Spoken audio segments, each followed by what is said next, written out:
Pour occuper nos chères et tantes, justement, en attendant Noël et puis les vacances, Fanny a trouvé des solutions. Ben voilà. Installez-vous confortablement devant votre programme avec Médicis, spécialiste de la retraite complémentaire des indépendants et entrepreneurs.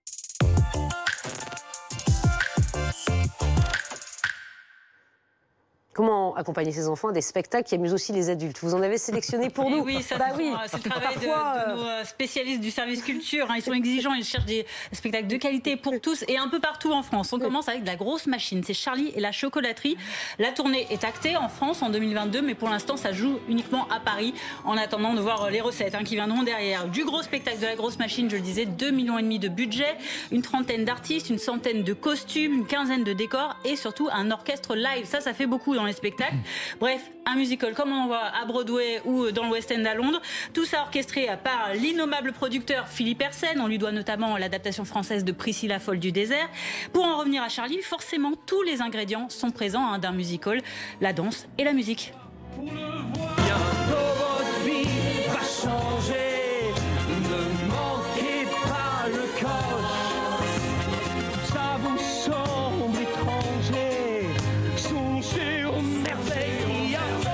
Charlie et la chocolaterie, ça coûte 20 à 95 € tout de même, 2h30 de spectacle avec un entracte, il faut le préciser. Maintenant, est-ce qu'il y a des fans de pirates ici à la table? Bah oui. Ah, on en a un, Guillaume. Alors Guillaume, pour toi et peut-être pour les enfants aussi qui sont fans de pirates, un grand spectacle pirate, le destin d'Evan Kingsley. C'est actuellement au Casino de Paris et ça partira en tournée dans toute la France dès le 12 décembre et pendant toute l'année 2022. Une jolie comédie musicale qui casse les codes, qui rejette les préjugés à travers une galerie très diverse de personnages. Ça aborde notamment des thématiques comme le féminisme, l'homosexualité, le dépassement de soi. C'est assez surprenant. En tout cas, un parfait cocktail pour ravir les enfants, les éduquer, mais aussi une histoire captivante, des chansons qui rentrent bien en tête. Ça, c'est la base. Et l'info en plus, c'est que Christophe Lambert, l'avait-on oublié, Christophe Lambert, il est fan de piraterie, il est fan de comédie musicale. Et il a donc participé, il dirige les acteurs de cette comédie musicale sur les pirates, qui a été faite par les frères Julien et Samuel Safa. Regardez un petit peu l'ambiance que ça donne. Tous à bord, mes bons camarades, 1000 à bord. Nous sommes des pirates. Vaillants tous à l'abordage, sous le vent, le pavillon noir. Nous sommes des pirates.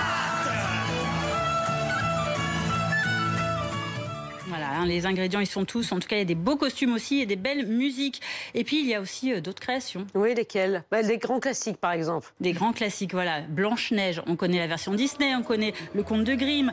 Mais il y a aussi Blanche-Neige sur scène. C'est pour l'instant uniquement à Paris, puisque c'est une petite création qui espère, elle aussi, pourra faire une tournée, pourquoi pas, ce serait le Graal. C'est jusqu'au 8 mai au Théâtre de la Gaîté. Le conte de Grimm, qui est donc revisité, est mis en scène par Olivier Soliveres, un grand nom des spectacles pour enfants, dépoussiéré par le ton, par les mots jeunes qui sont notamment utilisés par la sorcière. Vous allez voir, c'est très drôle. Il y a des références aussi, notamment à Johnny, à Dalida, à Abba, à Jacques Chirac. Manger des pommes, forcément, ça s'imposait.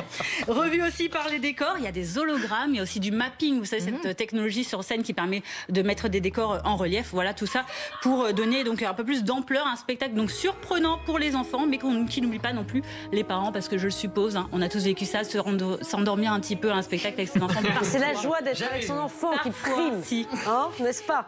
Bon, merci en tout cas pour ces bons conseils, Fanny. De rien.